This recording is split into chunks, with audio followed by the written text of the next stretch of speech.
Adrian Kwon's phone exploded to life at 3:47 a.m., vibrating so violently it skittered across his nightstand and crashed onto the floor. His hand shot out instinctively, muscle memory from years when a midnight call meant war, betrayal, or death. "What?" His voice was gravel and smoke. "Adrian," Camille Duart's scream tore through the speaker. "Liana's water broke. Oh God, there's so much blood. The baby's coming early. Adrian, she's asking for you." The penthouse suite went silent except for Adrian's breathing. His entire body locked. Outside the floor-to-ceiling windows, Rion City's neon skyline pulsed indifferently. 40 stories below, the world continued without knowing that Adrian Kwon's carefully controlled existence had just detonated. "Which hospital?" 2 words, cold, controlled. "Rion Central Medical, 4th floor obstetrics. Adrian, please." He was already moving. Adrian dressed in 12 seconds flat, black tactical pants, dark shirt, no time for his usual tailored suits. His reflection in the mirror caught him by surprise. A man who'd spent 8 months pretending he didn't care, now looking like he'd been punched in the chest.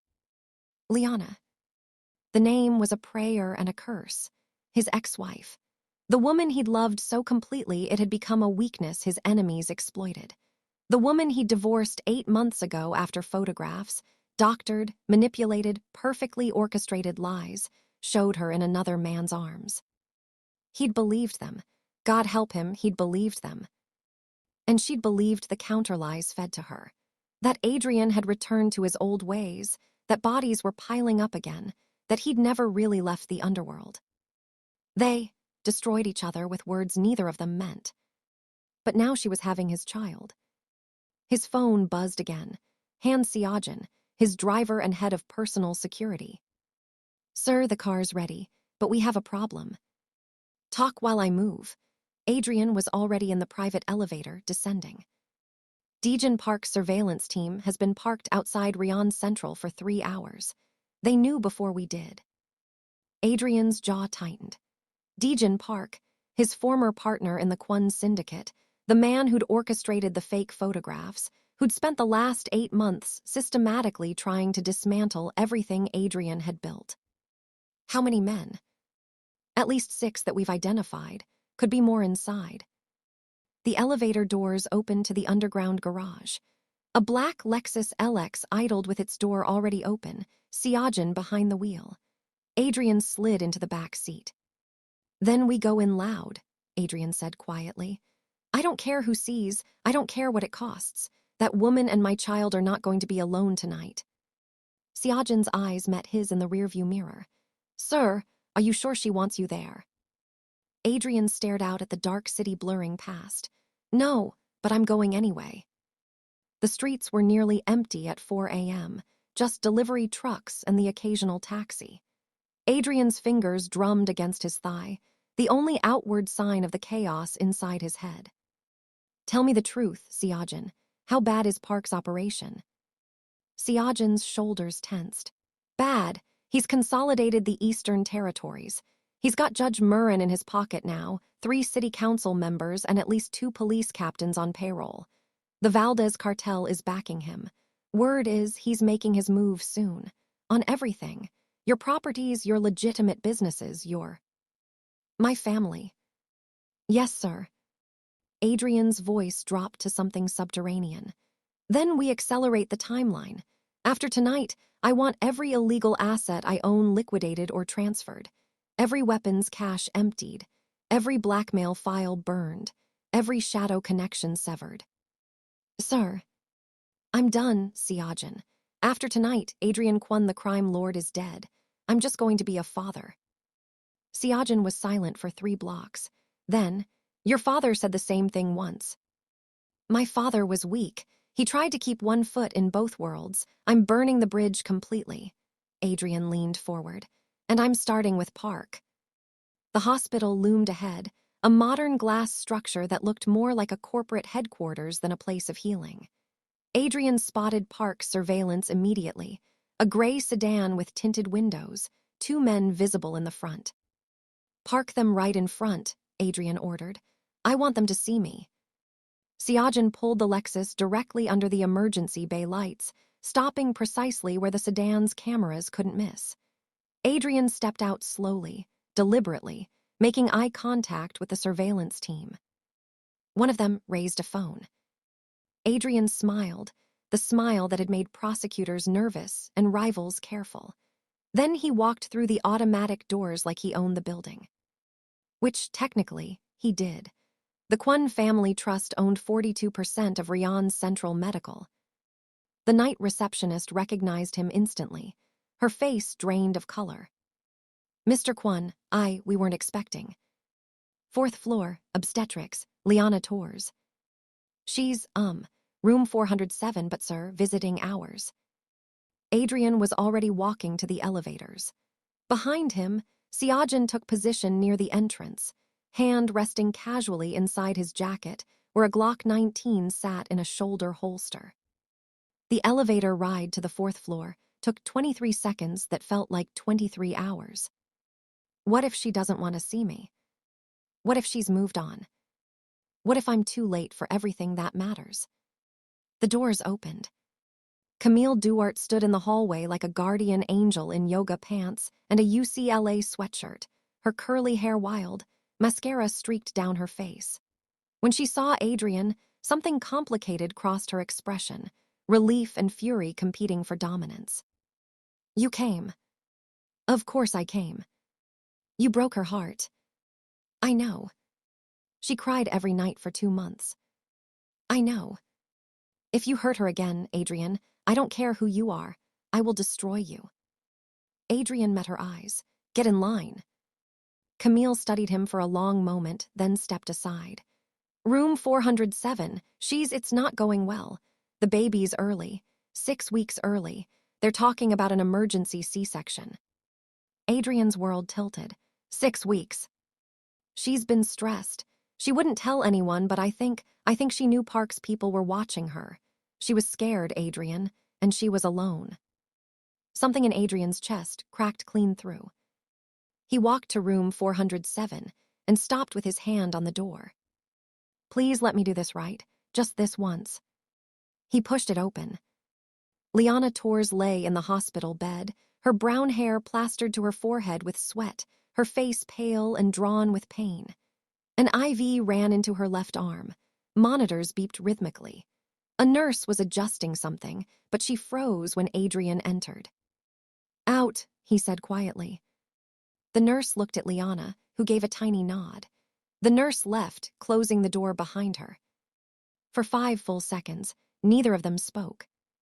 Liana's dark eyes, the eyes that had once looked at him with total trust, total love, were guarded, wounded, but underneath, Adrian saw the truth she was trying to hide.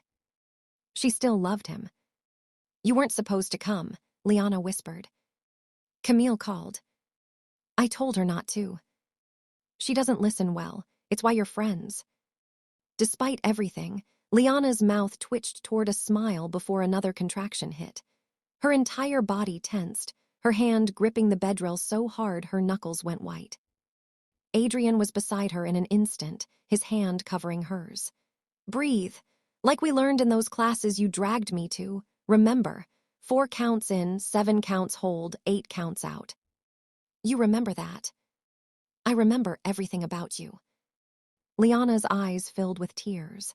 "Adrian, I can't do this. The baby's too early. She's too small. The doctors keep using words like complications and distress, and I'm so scared." Hey, look at me." Adrian cupped her face with both hands, forcing her to meet his gaze.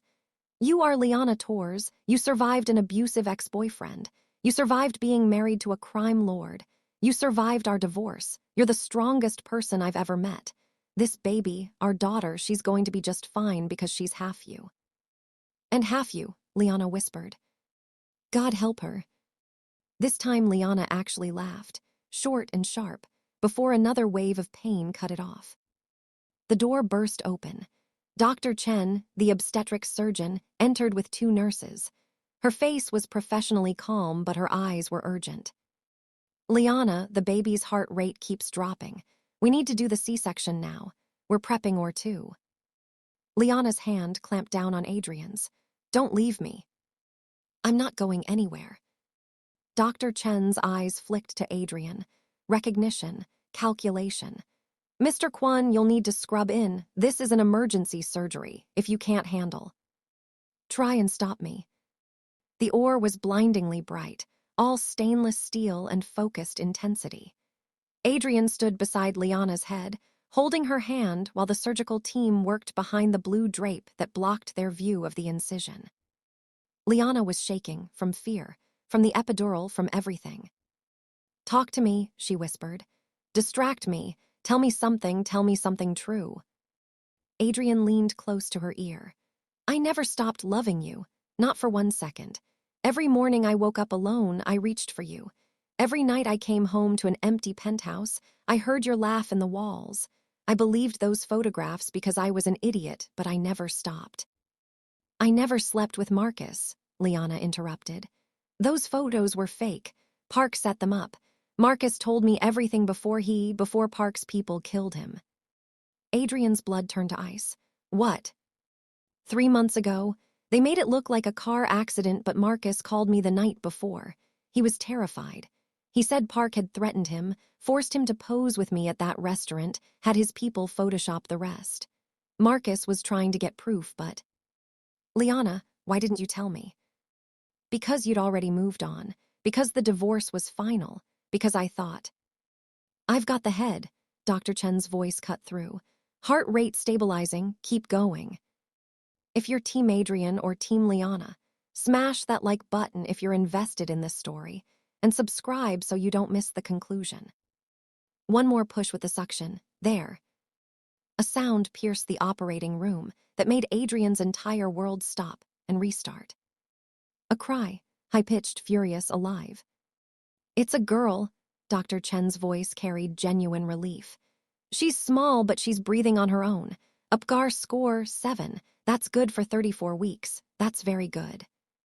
Liana sobbed deep, wrenching sounds of relief and exhaustion. Adrian couldn't speak. His throat had closed completely. A nurse appeared beside them, carrying a tiny bundle wrapped in sterile blankets. Would you like to meet your daughter? The baby was impossibly small. Her face was red and scrunched, her fists no bigger than walnuts, but her eyes, dark like Liana's, opened briefly before closing again. Tiny fingers flexed. Malia, Liana whispered. Her name is Malia Kwon. Adrian reached out with one finger, touching his daughter's hand. Immediately, those tiny fingers wrapped around his, gripping with surprising strength. Something inside Adrian, something he'd built walls around for 37 years, shattered completely. He was crying, actually crying, in front of doctors and nurses and Liana. Tears he'd never allowed himself to shed were pouring down his face. She's perfect, he managed. She's absolutely perfect. She needs to go to the NICU for monitoring, the nurse said gently. But she's stable. You both did beautifully. As they wheeled Malia away, Adrian pressed his forehead against Liana's. We have a daughter. We have a daughter, Liana echoed. Then her face changed. Adrian Marcus. Park killed Marcus to keep him quiet, and if he killed Marcus... Then we're all targets. Adrian's voice turned to steel. Which means this ends tonight. Siajin was waiting outside the OR, along with 2 additional members of Adrian's security team, Onyx Lee and Carmen Reyes. Their faces were grim. Sir, we have a situation, Onyx said quietly. Romeo Zhang just entered the building through the east stairwell. He's heading to the 4th floor. Adrian's blood turned to ice. Romeo Zhang, Liana's abusive ex-boyfriend from 5 years ago, the man who'd put her in the hospital twice before she finally escaped. The man who'd somehow connected with Dejin Park. How many men with him? 3 that we spotted. But sir, he's asking for Liana by name at the nurse's station. Adrian's hands clenched into fists. Lock down this floor. No one in or out without my authorization. Get 4 more men up here now, and get me eyes on every camera between here and the parking garage. Carmen was already on her phone. Siajin stepped closer. Sir, what's the play? The play is that Romeo Zhang doesn't get within 100 feet of my family. Adrian's voice was deadly calm. Where is he now? Elevator, coming up. Good, then he's trapped. Camille. Adrian turned to where Camille had been hovering. I need you to stay with Liana. Don't let her out of recovery. Don't tell her about Romeo. Not yet. She needs to rest. Adrian, what are you going to do? What I should have done 5 years ago. Adrian positioned himself directly in front of the elevator doors, flanked by Siajin and Onyx. Carmen had moved to cover the stairwell exit. The floor was eerily quiet, just the hum of fluorescent lights and the distant beep of monitors. The elevator dinged. The doors opened. Romeo Zhang stepped out first, tall, lean, with slicked-back hair and a smile that didn't reach his eyes.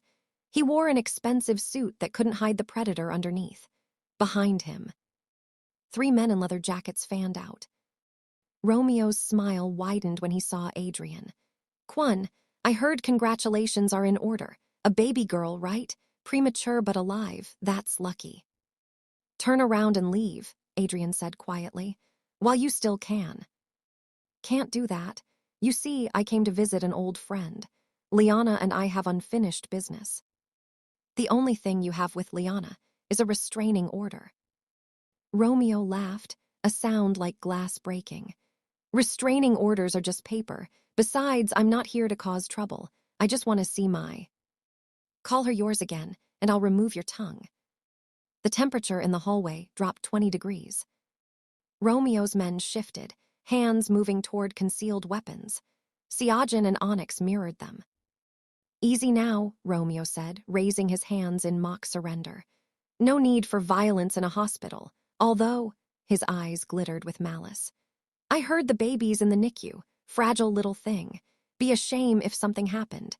These old hospitals, you know, faulty equipment, overworked nurses, things get unplugged by accident. Adrian moved so fast Romeo didn't have time to flinch. 1 second Adrian was 5 feet away. The next, his hand was wrapped around Romeo's throat, slamming him against the elevator wall with enough force to dent the metal. Romeo's feet dangled 6 inches off the ground. Listen very carefully, Adrian said, his voice barely above a whisper. You threaten my daughter again, and I will make you disappear so completely they'll need DNA to identify what's left. You threaten my wife. Ex-wife, Romeo choked out. Adrian's grip tightened. My wife, and I'll make sure you spend the rest of your pathetic life in a prison where I own the warden, the guards, and half the inmates. Do you understand me? Romeo's face was turning purple. His men had drawn guns, but Siajin and Onyx had faster reflexes. 2 Glocks pointed at their heads. Drop them, Siajin said calmly, or this gets messy. Hospital security was running toward them now, along with 2 Rion City police officers who'd been stationed in the lobby. Officers, Romeo gasped. This man is assaulting me. I want him arrested. The officers stopped dead when they recognized Adrian. One of them, Officer Chen, had been on the Kwon payroll for 6 years. I don't see any assault, Officer Chen said slowly. I see a man defending his family from a known domestic abuser with an active restraining order. Mr. Zhang, I'm going to have to ask you to leave the premises. This is bullshit, Romeo snarled. You can't. Adrian released him suddenly, letting him drop. Romeo collapsed, gasping. You're right, Adrian said. This is a hospital. People come here to heal, not to settle scores. He straightened his shirt. So I'm giving you a choice, Romeo. Walk out now under your own power or get carried out by these officers on weapons charges, because I guarantee we'll find something on you or your men. Romeo struggled to his feet, rage and humiliation burning in his eyes. But he wasn't stupid. He knew he was outgunned, outmaneuvered, and out of options. This isn't over, Romeo hissed. Yes, it is, Adrian said. Because after today, I'm dismantling everyone who's come after my family. Park, the Valdez cartel, Judge Murrin, every corrupt cop and politician who thinks they can touch what's mine. You were just the warm-up. Romeo's face went pale.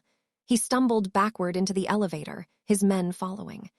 As the doors began to close, he pointed at Adrian. Park, going to destroy you, everything you've built. Tell Park I said thank you, Adrian interrupted. He reminded me what I was fighting for. The elevator doors closed. Liana was awake when Adrian returned, propped up in bed with an IV still attached but looking more alert. Camille sat beside her, holding her hand. Where did you go? Liana asked immediately. Camille wouldn't tell me anything. Adrian pulled up a chair beside her bed. Romeo was here. Liana's face drained of color. What? How did he? He's gone now, and he won't be back, but Liana, we need to talk about Park. I know, Liana's voice was small. I've known for months. His people have been following me. I changed apartments twice. I stopped going to my regular coffee shop. I even quit my job at the museum because I thought if I made myself invisible, he'd lose interest. Why didn't you call me? Because we were divorced. Because you made it clear you wanted nothing to do with me. Because, her voice cracked, because I thought you hated me. I could never hate you. Adrian took her hand.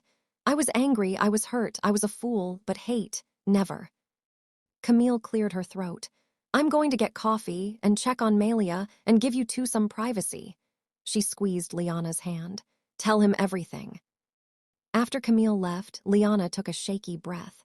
Park approached me 2 months after the divorce. He said he wanted to apologize for the role he played in our separation. He took me to lunch. I thought he was trying to make amends. But then he started asking questions about your businesses, your properties, your offshore accounts, your connections. What did you tell him? Nothing, Adrian, I would never.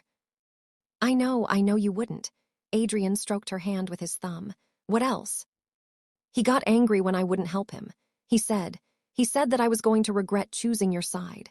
That you abandoned me anyway, so why was I protecting you? Then Marcus died and I realized, God, Adrian, I realized that Park killed him just for talking to me, just for trying to help me. And I was terrified that he'd come after the baby next. Adrian's jaw tightened. He won't get the chance. How can you promise that? He's powerful now, more powerful than ever. Because I'm about to do something I should have done years ago. Adrian pulled out his phone, scrolling to a secure folder. For the last 8 months, while we were apart, I've been building an insurance policy. Evidence. Documentation. Every illegal transaction Park has made since we split. Every bribe, every murder, every dirty deal. And I have testimony from 3 of his former lieutenants who are willing to testify in exchange for immunity. Liana's eyes widened. You're going to the police. Better, I'm going to the FBI. Agent Sarah Mendez has been investigating Park for 2 years. I'm giving her everything she needs to bring him down. But Adrian, won't that implicate you too? Yes, Adrian said it simply. Which is why I'm also turning over evidence of my own operations. Everything. The weapons deals, the money laundering, the protection rackets. All of it. You'll go to prison. Maybe not. Mendez seems to think that my cooperation, combined with the fact that I've been clean for the last year, might earn me immunity.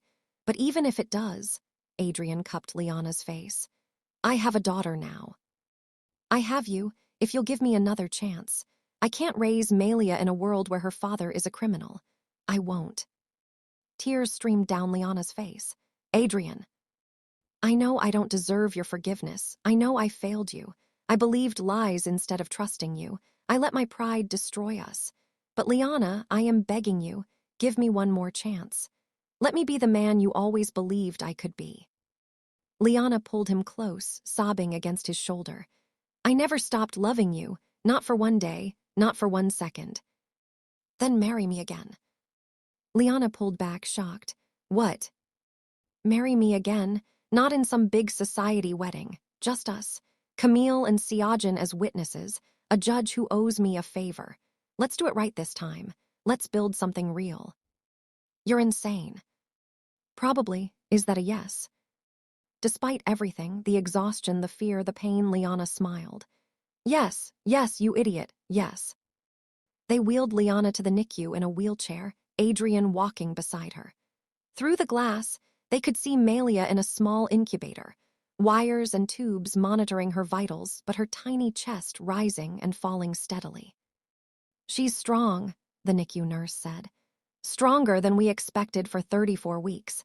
If she keeps improving like this, she might only need to stay 2 weeks instead of 4. Adrian and Liana stood hand in hand, watching their daughter sleep. We're going to give her everything, Adrian said quietly. A real life, a safe life, no looking over shoulders, no enemies at the door, just normal. You don't do normal, Liana said. Then I'll learn. Week 1, Adrian meets with Agent Mendez in a secure location. He hands over 6 encrypted drives containing evidence that will bring down Dejan Park, Judge Murrin, 3 city councilmen, and 7 high-ranking police officials. By week's end, the arrests begin. Week 2, Amelia comes home from the hospital. Adrian holds her for the first time outside a medical setting and cries again. Liana takes a picture. It becomes his phone background. Week 3, Adrian and Liana remarry in a small ceremony in Camille's backyard. Siajan officiates. Melia sleeps in a bassinet beside them. The vows are simple. I promise to choose you every day. They both mean it this time. Week 4, Dejan Park is arrested attempting to flee the country. The news shows him in handcuffs, screaming at cameras. Adrian watches with Liana curled against his chest, Melia asleep in his arms. He feels nothing. No triumph, no revenge, just relief. Week 5, Romeo Zhang is arrested on multiple warrants, including witness intimidation and conspiracy. He'll serve 15 years minimum. Liana cries when she gets the news, not from fear, but from finally feeling safe. Week 6, Adrian officially shutters his last illegal operation.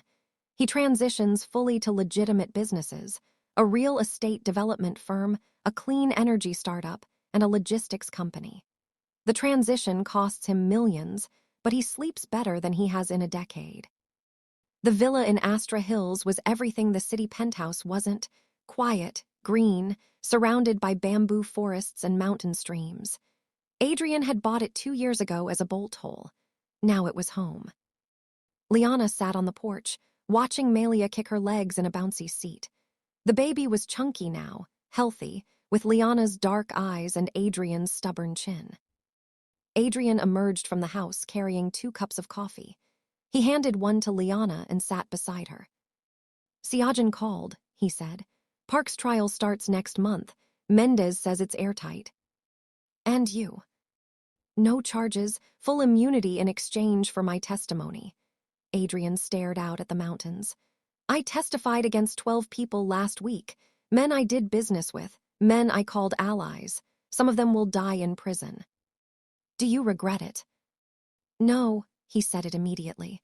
I regret what I was. I don't regret leaving it behind. Liana leaned against him. I'm proud of you.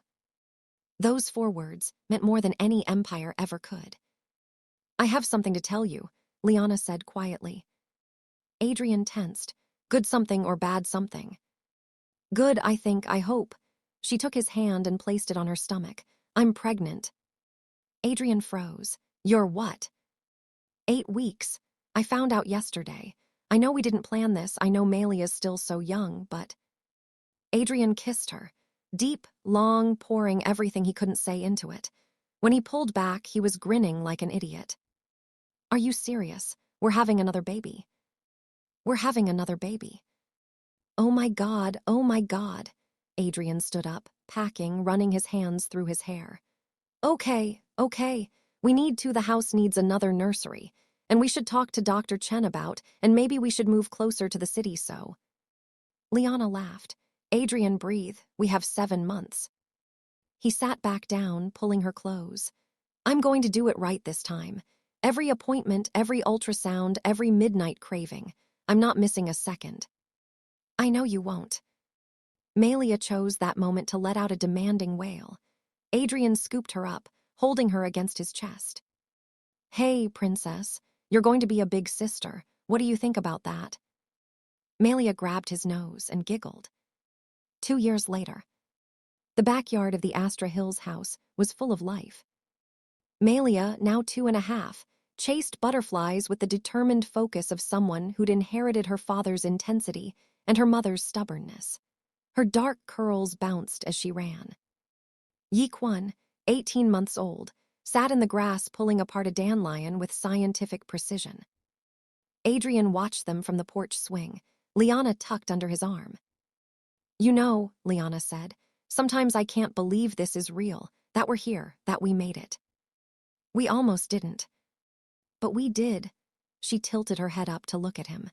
"The night Malia was born, that was the night everything changed. Not when we got divorced, not when Park got arrested. That night, when you chose us over everything else." Adrian kissed her forehead. "Easiest choice I ever made." "Daddy," Malia came running over, holding out a crushed butterfly wing. "Look." "That's beautiful, Princess. But we should probably let the butterfly keep all its wings, okay?" "Okay." She ran off again, already distracted by something else. Adrian's phone buzzed. A text from Siajan, Park's appeal was denied. He's done. Adrian deleted the message without responding. That world, the world of revenge and power and violence, felt like something from another life. Yi toddled over, arms up. Adrian scooped him up, settling him on his lap beside Liana. "You know what the old Adrian would have done," he said quietly. "If someone told him he'd end up here, suburban dad with a mortgage and 2 kids and a minivan in the driveway, he would have laughed. He would have said power was the only thing that mattered." And now, Adrian looked at his son, at his daughter chasing butterflies, at his wife, the woman who'd saved him without even trying. "Now I know the truth. Power built on fear dies the moment someone stops being afraid. But this," he gestured to the yard, the house, the family, "this is the only empire that lasts." Liana smiled. That was almost poetic. "Don't get used to it." Too late. As the sun set over the mountains, painting the sky in shades of gold and orange, Adrian Kwon, former crime lord, reformed criminal, and now just a father, realized something profound. He'd spent 15 years building an empire of shadows. But it took one night, one woman, and one tiny heartbeat to show him what real power looked like. And he'd never let it go again. Some men chase kingdoms. Some men chase glory. The wisest men. They chase the sound of their daughters, laugh, asterisk. The warmth of their wife's hand, asterisk. And the promise of tomorrow. Adrian Kwon finally understood, asterisk. The greatest empire a man can build is the one waiting for him at home. Did this story wreck you? Good. Now subscribe so you never miss another emotional roller coaster. Drop a comment telling me what you'd do in Adrian's position. Would you give up everything for family?